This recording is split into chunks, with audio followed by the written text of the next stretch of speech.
He also quoted a Quranic verse, La ikraha fid din, which means there is no compulsion in religion.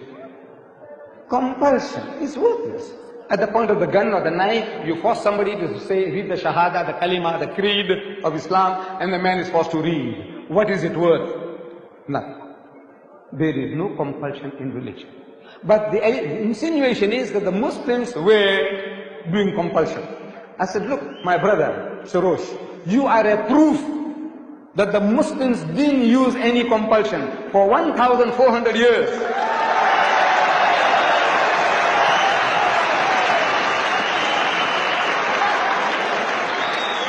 For 1,400 years, you and your other Christians, whom you now say number 14 million, they lived in our midst. In Egypt, the Muslims have been the overlord of that country for 1,400 years. For a few years, the French came. For a few years, the British came. But overall, for 1,400 years, the Muslim has been ruling that land. And yet, today, you can boast there are 10 million Coptic Christians in Egypt.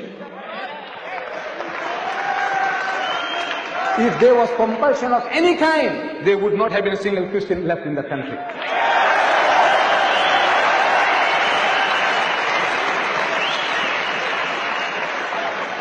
The Muslims ruled Spain for 800 years.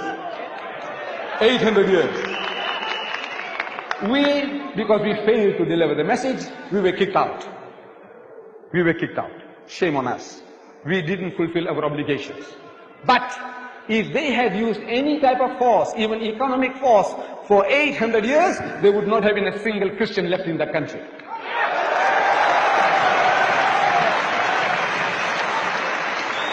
We Muslims, we ruled India for 1,000 years. But after 1,000 years of Muslim rule, eventually when partition takes place, the Muslim gets 1/4, the Hindu gets 3/4. Why? Because we didn't do the job. We didn't use any compulsion.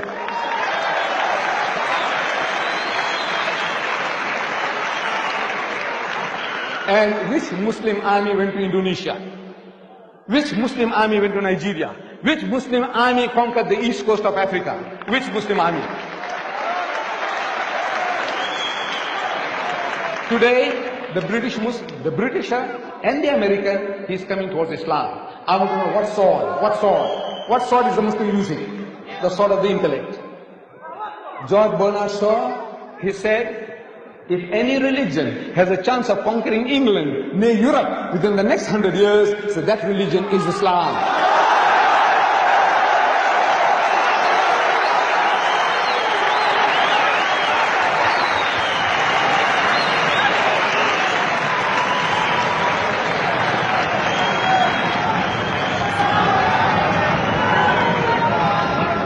Look,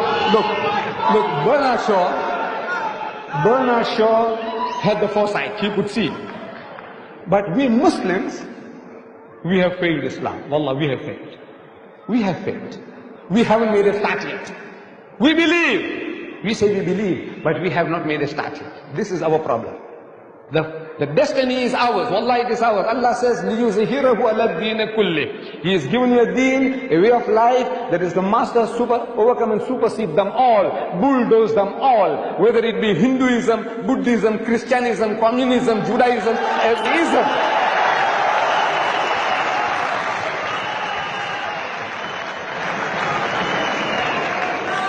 Sword.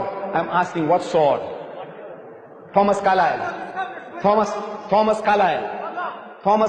in 1840, he delivered a series of lectures here in the UK. In England, Thomas Carlyle, one of the greatest thinkers of the past century. Thomas Carlyle. And he says, the sword. He said, the sword indeed. But where will you get your sword? He said, every new opinion at its beginning is precisely in the minority of one. In one man's head alone, there it dwells as yet. That he take a sword and try to propagate with that will do little for him. He said, first you must get your sword. And how do you get your sword? Through the intellect, through reasoning. Udu ila sabili rabbika bil hikmati. Allah says, invite all to the ways of thy Lord with wisdom, the sword of the intellect of wisdom. Wal maw'izati al hasanati, and with beautiful preaching. Wajadilhum billati ahsan, and reason with them in the ways that are best and most gracious. This is the sword.